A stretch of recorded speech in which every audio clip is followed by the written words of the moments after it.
कभी सोचा नहीं था भगवान मिलेगा, स्वर्ग से भी सुंदर संसार मिलेगा।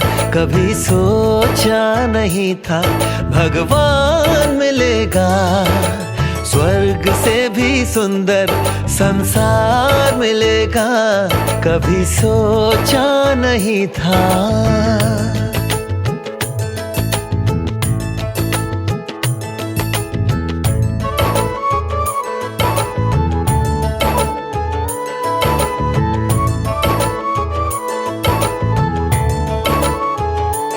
देख संगम का आनंद हर गम चला गया, मिला मीठा परिवार ये एहसास हो चला।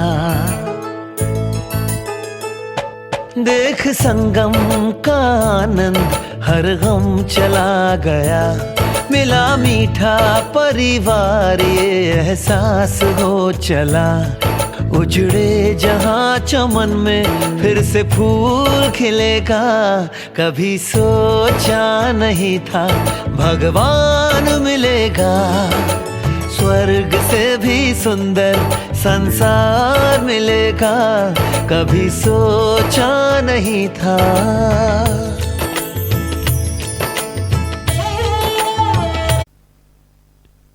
ओम शांति। आज 10 मई 2022।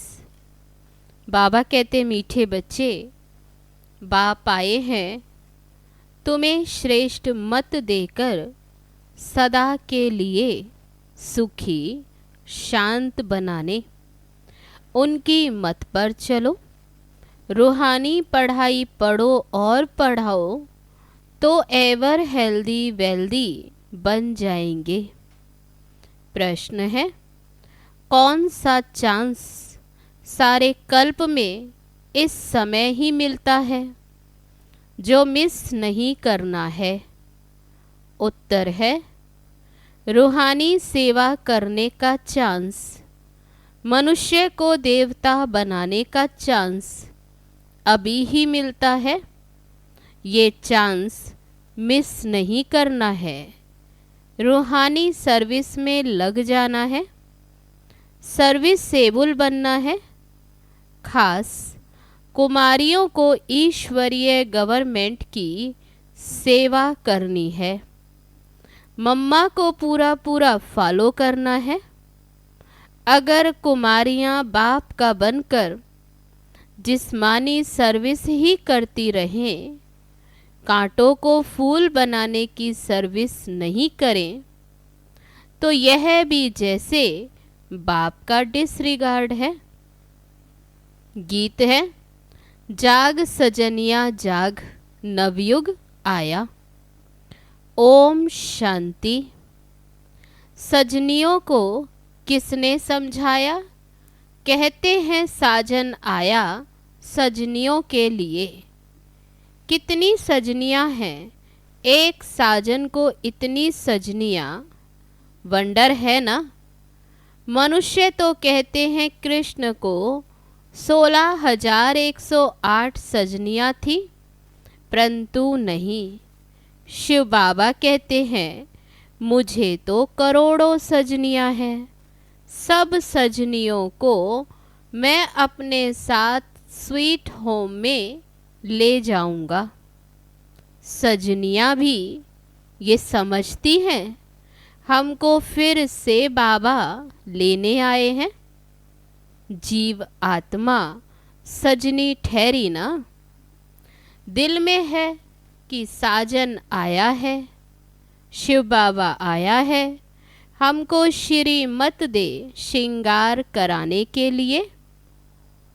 मत तो हर एक को देते हैं, पुरुष स्त्री को, बाप बच्चे को, साधु अपने शिष्य को, परंतु इनकी मत तो सबसे न्यारी है, इसलिए इनको श्री मत कहा जाता है। और सब है मनुष्य मत, वह सब मत देते अपने शरीर निर्वाह के लिए। साधु संत आदि सबको यही तात लगी हुई है शरीर निर्वाह की। सभी एक दो को धनवान बनाने की ही मत देते रहते हैं। सबसे अच्छी मत साधुओं गुरुओं की मानी जाती, परंतु वह भी अपने पेट के लिए कितना धन इकट्ठा करते। बाबा कहते मुझे तो अपना शरीर नहीं है, मैं अपने पेट के लिए कुछ नहीं करता। तुमको भी अपने पेट का ही काम है कि हम महाराजा महारानी बने। सबको तात है पेट की, फिर कोई ज्वार की रोटी खाते तो कोई अशोका होटल में खाते। साधु लोग धन इकट्ठा कर बड़े मंदिर आदि बनाते। शिव बाबा शरीर निर्वाह अर्थ तो कुछ भी करते नहीं है, तुमको सब कुछ देते सदा सुखी बनाने के लिए। तुम एवर हेल्दी वेल्दी बनेंगे। मैं तो एवर हेल्दी बनने का पुरुषार्थ नहीं करता हूँ, मैं तो हूँ ही अशरीरी। मैं आता ही हूँ तुम बच्चों को सदा सुखी बनाने के लिए। शिव बाबा तो है निराकार, बाकी तो सबको पेट की लगी रहती, सभी शरीरधारी। द्वापर में बड़े बड़े सन्यासी तत्वज्ञानी ब्रह्मज्ञानी थे, याद में रहते थे तो घर बैठे उनको सब कुछ मिल जाता था। पेट तो सबको है, सबको भोजन चाहिए, परंतु योग में रहते इसलिए फिर उनको धक्का नहीं खाना पड़ता। अब बाप तुम बच्चों को युक्ति बतलाते हैं कि तुम सदा सुखी कैसे रह सकते। बाबा अपनी मत देकर विश्व का मालिक बनाते हैं। तुम चिरंजीवी रहो, अमर रहो, सबसे अच्छी मत उनकी है। मनुष्य तो बहुत मत देते हैं, कोई इम्तिहान पास कर बैरिस्टर बन जाते, परंतु वह सब है अल्पकाल के लिए। पुरुषार्थ करते हैं अपने और बाल बच्चों के लिए। अब बाबा तुमको श्रीमत देते, बच्चे श्रीमत पर चलिए रूहानी पढ़ाई पढ़ो, जो मनुष्य विश्व का मालिक बन जावे। सबको बाप का परिचय दो, तो बाप की याद में रहने से एवर हेल्दी वेल्दी बन जाएंगे। वह है अविनाशी सर्जन। तुम बाप के बच्चे भी रूहानी सर्जन हो, इसमें कोई तकलीफ नहीं। सिर्फ मुख से आत्माओं को श्रीमत दी जाती। सर्वोत्तम सेवा तुम बच्चों को करनी है, ऐसी मत तुमको और कोई दे न सके। अब हम बाप के बच्चे बने हैं तो बाप का धंधा करें या जिस्मानी धंधा करें। बाबा से हम अविनाशी ज्ञान रत्नों की झोली भरते हैं। शिव के आगे कहते हैं कि भर दे झोली, वह समझते 10-20 हजार मिल जाएंगे। अगर मिल गए तो बस उन पर ही बलिहार जाएंगे, बहुत खातिरी करेंगे। वह सब है भक्ति मार्ग। अब सबको बाप का परिचय दो और बेहद की हिस्ट्री ज्योग्राफी सुनाओ। बहुत इजी है। हद की हिस्ट्री ज्योग्राफी में तो बहुत बातें हैं। ये है बेहद की हिस्ट्री ज्योग्राफी कि बेहद का बाप कहाँ रहते, कैसे आते हैं, हम आत्माओं में कैसे 84 जन्मों का पार्ट भरा हुआ है। बस जास्ती कुछ नहीं समझाओ, सिर्फ अलफ और बे। अहम आत्मा बाप को याद करके विश्व का मालिक बन जाएगी। अभी पढ़ना और पढ़ाना है।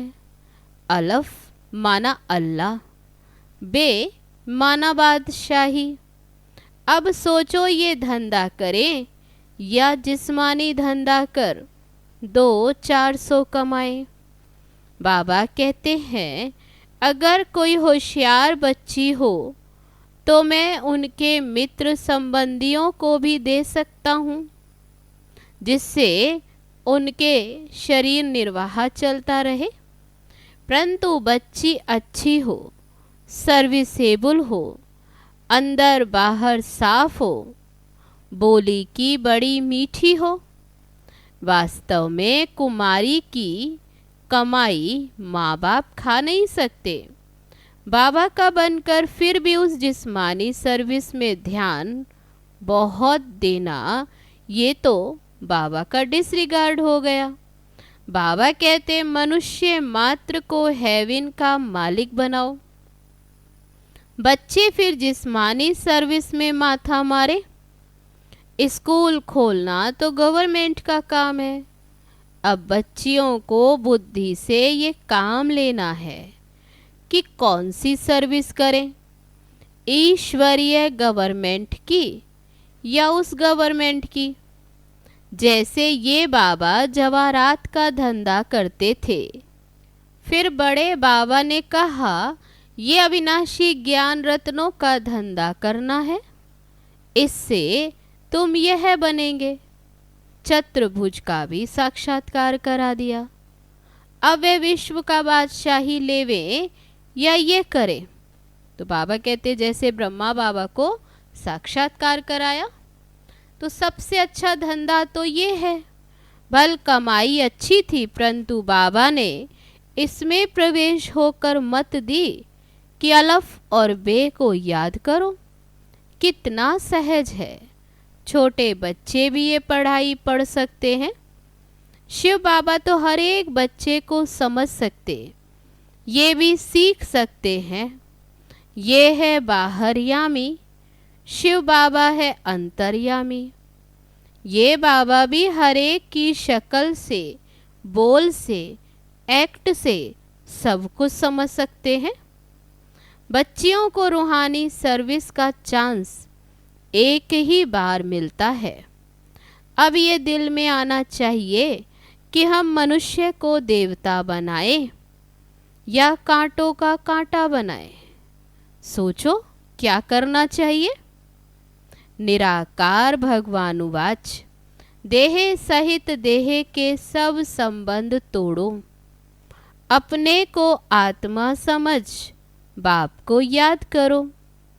ब्रह्मा के तन से बाप ब्राह्मणों से ही बात करते हैं। वह लोग ब्राह्मण कहते ब्राह्मण देवी देवताए नमः। बाबा कहते वह कुखवंशावली ब्राह्मण, फिर वह कहते हैं ब्राह्मण देवी देवताए नमः। वह कुखवंशावली और तुम हो मुखवंशावली। बाबा को जरूर ब्रह्मा बच्चा चाहिए।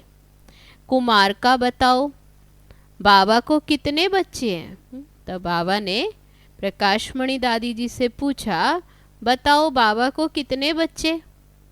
कोई कहते 600 करोड़, कोई कहते एक ब्रह्मा। भल तुम त्रिमूर्ति कहते हो, परंतु ऑक्यूपेशन तो अलग अलग है ना। विष्णु की नाभि से ब्रह्मा निकला, ब्रह्मा की नाभि से विष्णु, तो एक ही हो गए। ब्रह्मा सो विष्णु।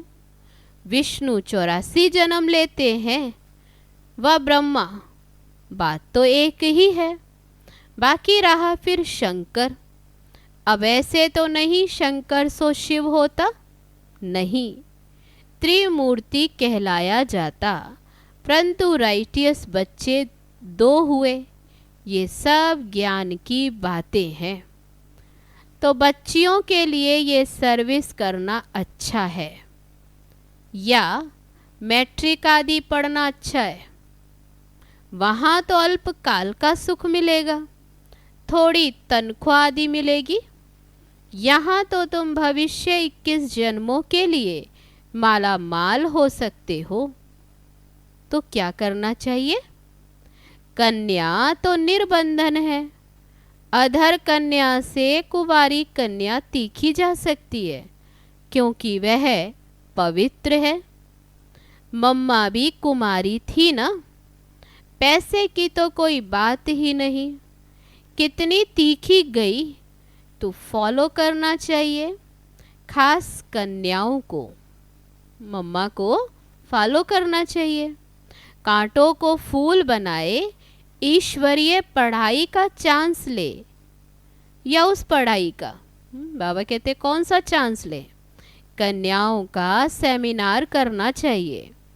माताओं को तो पति आदि याद पड़ता, सन्यासियों को भी याद बहुत पड़ता रहता। भले घर बार छोड़कर चले जाते, बाबा कहते उन सन्यासियों को भी याद पड़ती। कन्याओं को तो सीढ़ी चढ़नी नहीं चाहिए, संग का रंग बहुत लग जाता। कोई बड़े आदमी का बच्चा देखा, दिल लग गई, शादी हो गई, खेल खत्म। सेंटर से सुनकर बाहर जाते हैं तो खेल खत्म हो जाता। ये है मधुबन, बाबा का घर। यहाँ ऐसे भी बहुत आते हैं, कहते हैं हम जाकर सेंटर खोलेंगे। बाबा कहते हैं यहाँ नशा चढ़ता और बाहर जाकर गुम हो जाते। यहाँ ज्ञान का गर्भ धारण करते, बाहर जाने से नशा गुम हो जाता। माया अपोजिशन बहुत कराती।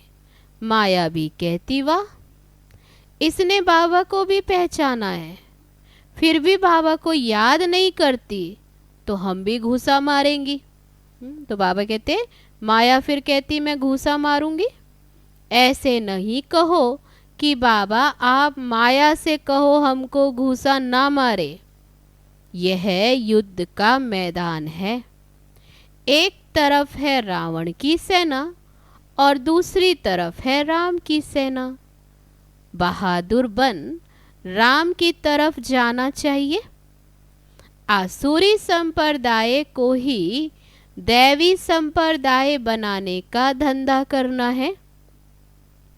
जिस्मानी विद्या तुम जिनको पढ़ाएंगे, जब तक वह पढ़कर बड़े हों तब तक विनाश भी सामने आ जाएगा। आसार भी तुम देख रहे हो। बाबा ने समझाया है, दोनों क्रिश्चियन भाई भाई आपस में मिल जाएं तो लड़ाई हो न सके, परंतु भावी ऐसी नहीं है, उन्हों को समझ में ही नहीं आता। अब तुम बच्चे योग बल से राजधानी स्थापन कर रहे हो। ये है शिव शक्ति सेना, जो शिव बाबा से भारत का प्राचीन योग और ज्ञान सीखकर भारत को हीरे जैसा बनाते हो। बाप कल्प के बाद ही आकर पतितों को पावन बनाते हैं। तुम सब रावण की जेल में हो, शोक वाटिका में हो, सब दुखी हो। फिर राम आकर सबको छुड़ाए अशोक वाटिका स्वर्ग में ले जाते हैं। श्रीमत कहती है, कांटों को फूल, मनुष्य को देवता बनाओ। तुम मास्टर दुख हरता, सुख करता हो। यही धंधा करना चाहिए। श्रीमत पर चलने से ही तुम श्रेष्ठ बनेंगे। बाबा तो राय देते हैं, अब आप कहते अर्जी हमारी और मर्जी आपकी। अच्छा, मीठे मीठे सिकी लदे बच्चों प्रति मात पिता बाप दादा का याद प्यार और गुड मॉर्निंग। रूहानी बाप की रूहानी बच्चों को नमस्ते। हम रूहानी बच्चों की रूहानी बाप दादा को नमस्ते नमस्ते। ओम शांति। अब है धारणा के लिए मुख्य सार। पहली पॉइंट, सर्विसेबल बनने के लिए अंदर बाहर साफ बनना है। मुख से बहुत मीठे बोल बोलने हैं। देह सहित देह के सब संबंधों से बुद्धि योग हटाना है, संग से अपनी संभाल करनी है। दूसरी पॉइंट, बाप समान मास्टर दुख हरता सुख करता बनना है। रूहानी सेवा कर सच्ची कमाई करनी है। रूहानी बाप की मत पर रूहानी सोशल वर्कर बनना है। अब है आज का वरदान, मैं और मेरा बाबा। इस विधि द्वारा जीवन मुक्त स्थिति का अनुभव करने वाले सहज योगी भव। ब्राह्मण बनना अर्थात देह संबंध और साधनों के बंधन से मुक्त होना। देह के संबंधियों का देह के नाते से संबंध नहीं, लेकिन आत्मिक संबंध है।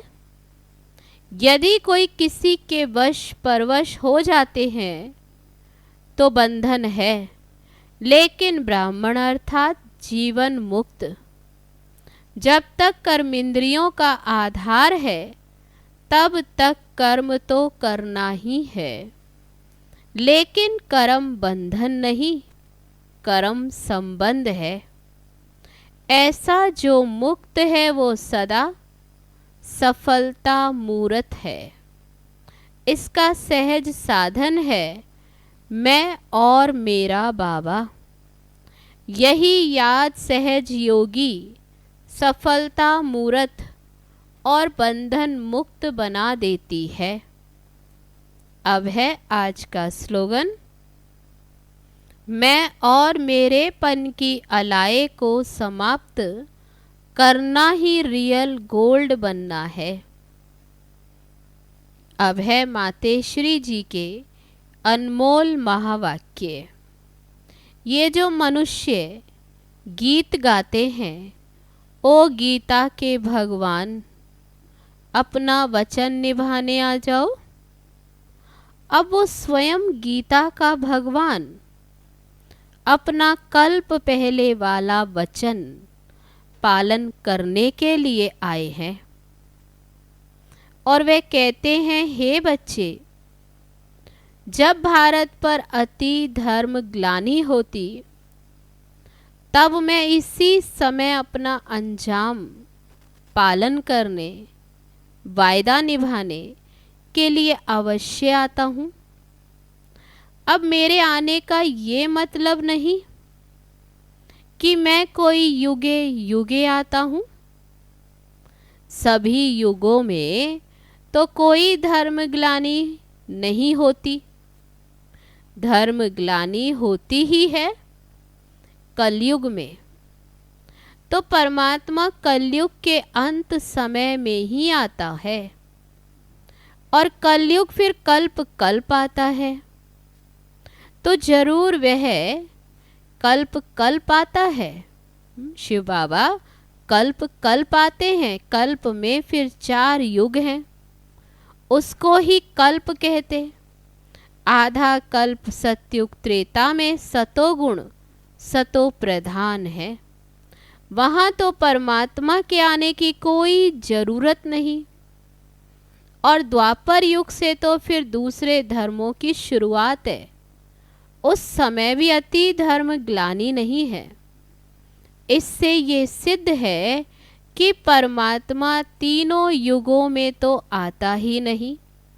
सतयुग त्रेता द्वापर तीनों युग में नहीं आता। बाकी रहा फिर कलयुग। उसके अंत में अति धर्म ग्लानि होती। उसी समय परमात्मा आए, अधर्म विनाश कर और सत धर्म की स्थापना करते हैं।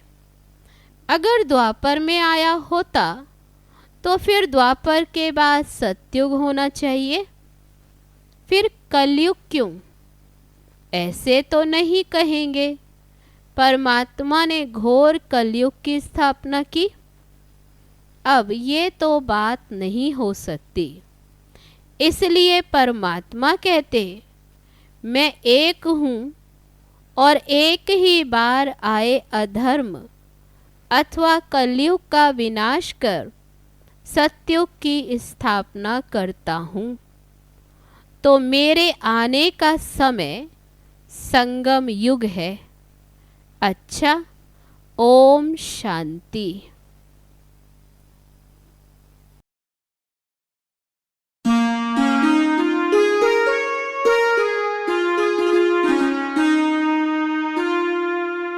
पैगाम बहारों के मिलने लगे हैं, मिले तुम जो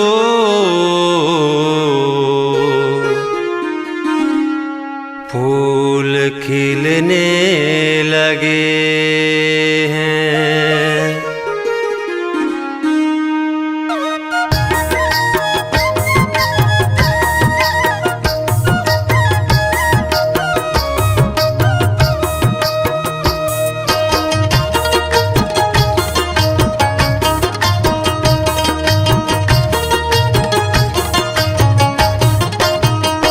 मेरे नैनों में बसता है बाबा मेरा, मेरे नैनों में बसता है बाबा मेरा, मेरे नैनों में बसता है बाबा मेरा, मेरे नैनों में बसता है बाबा मेरा, मेरे नैनों में बसता है बाबा मेरा, मेरा बाबा मेरा, मेरा बाबा